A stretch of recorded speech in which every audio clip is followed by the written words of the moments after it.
Rolf governing council की meeting में था। ये मीटिंग सभी 409 ग्रहों के गवर्नर अटेंड कर रहे थे। ये पृथ्वी के किसी देश की पार्लियामेंट जैसा ही था। रॉल्फ को हालांकि मेजोरिटी का सपोर्ट हासिल था, परंतु इस मीटिंग में हर पार्टी के लोग होते थे।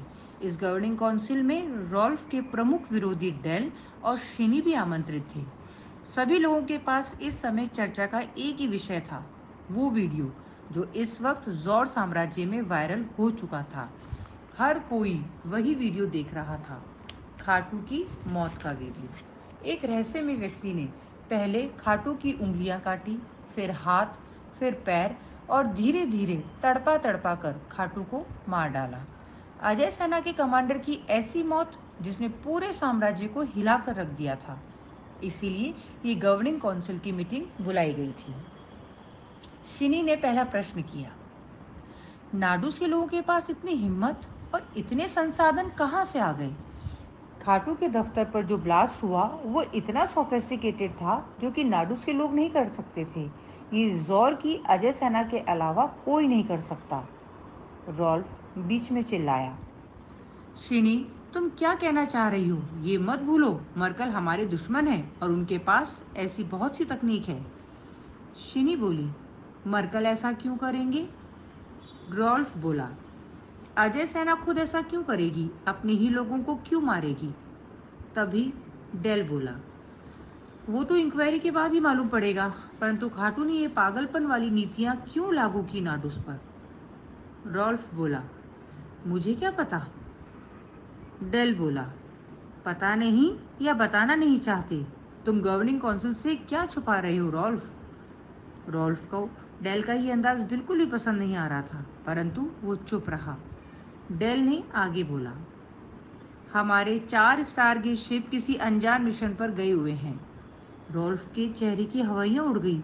डेल को कैसे पता चल गया कि जैसन 4 स्टारगेट शिप लेकर इरिट्रिया पर हमले करने गया है? डेल ने बोला, नाडूस पर अटपटी नीतियां, स्टारगेट शिप्स का अनजान मिशन पर जाना, रॉल्फ ने गवर्निंग काउंसिल से और क्या क्या छुपा रखा है। रॉल्फ थोड़ा संभला और बोला, डेल, लगता है आजकल तुम बहुत ज्यादा फिक्शन नॉवेल पढ़ रहे हो। मत भूलो, मैं चुनाव जीत के आया हूँ, जनता को मुझ पर विश्वास है। शिनी बोली, तो तुम्हारा कर्तव्य बनता है कि तुम सही सही जवाब दो। रॉल्फ बोला, बिल्कुल, नाडूस पर खाटू ने क्या नीति बनाई ये इतना इम्पोर्टेंट नहीं है। नाडूस हमारे लिए कभी भी इम्पोर्टेंट था ही नहीं, परंतु हाँ, अजय सेना पर हमला और खाटू की बेरहम हत्या चिंता का विषय है। कौन है ये टेररिस्ट फ्रीमी और क्या चाहता है? मैं जल्द ही पता लगाकर आप लोगों को इन्फॉर्म करूंगा। मुझे 5 वर्ष का समय दे दीजिए, मैं आप सबके सामने अपनी अगली गवर्निंग काउंसिल मीटिंग में सब कुछ बता दूंगा। गवर्निंग काउंसिल के अधिकतर सदस्य रॉल्फ को सपोर्ट करते थे। उन्होंने रॉल्फ की बात मान ली और रॉल्फ को अगली मीटिंग तक का समय मिल गया। उसके पास अब 5 साल थे। शिनी बहुत उदास थी। वो सुर प्लेनेट पर अपने घर में बने एक बड़े से कैबिन में बैठी थी। उसे विश्वास ही नहीं हो रहा था कि रॉल्फ इतनी आसानी से गवर्निंग काउंसिल से बच गया। अधिकतर लोग रॉल्फ से कड़े प्रश्न नहीं पूछ रहे थे। रॉल्फ को कमज़ोर करना ही होगा। शिनी ने डेल को कनेक्ट किया। डेल जौर में अपने दफ्तर में था। जौर प्लैनेट और सुर प्लैनेट की दूरी कई बिलियन किलोमीटर्स की थी, परंतु फिर भी जौर साम्राज्य ने इतनी तरक्की कर ली थी कि इतनी दूरी से भी वीडियो कॉल बहुत ही आसानी से हो जाती थी और बात ऐसे होती थी जैसे दो लोग आमने सामने बैठकर बातें कर रहे हो। शिनी के सामने डेल की होलोग्राफिक इमेज का प्रतिरूप था। शिनी ने बोला, हमें कुछ करना होगा। रॉल्फ आसानी से 5 साल की मोहलत लेकर निकल गया। डेल बोला, हाँ, नाडूस में हंगामा हुआ, इतने लोग मारे गए, परंतु जौर साम्राज्य के किसी भी अन्य ग्रह को कोई मतलब नहीं है।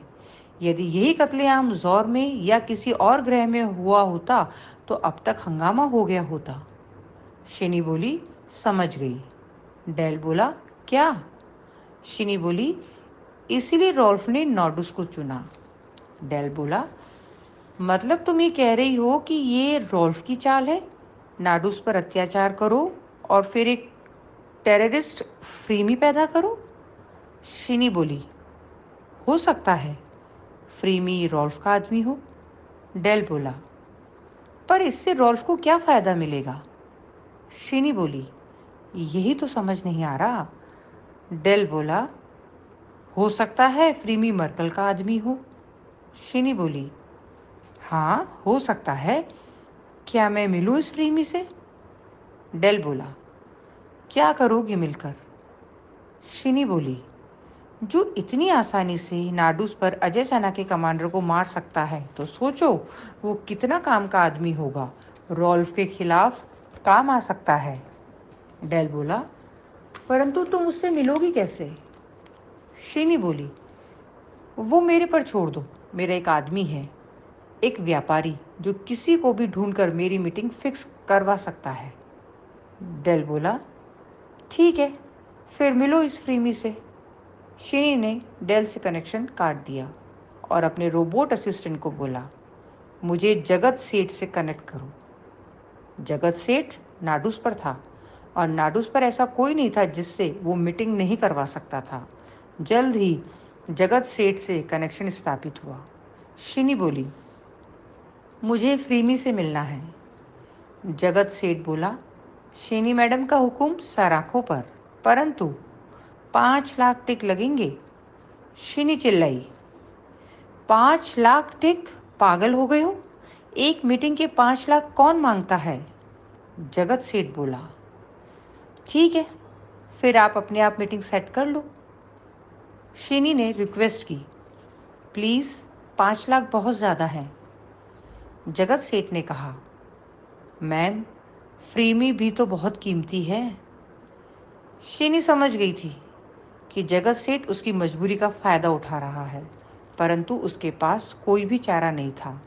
शीनी बोली, ठीक है, ट्रांसफ़र कर रही हूँ, मीटिंग फिक्स करो।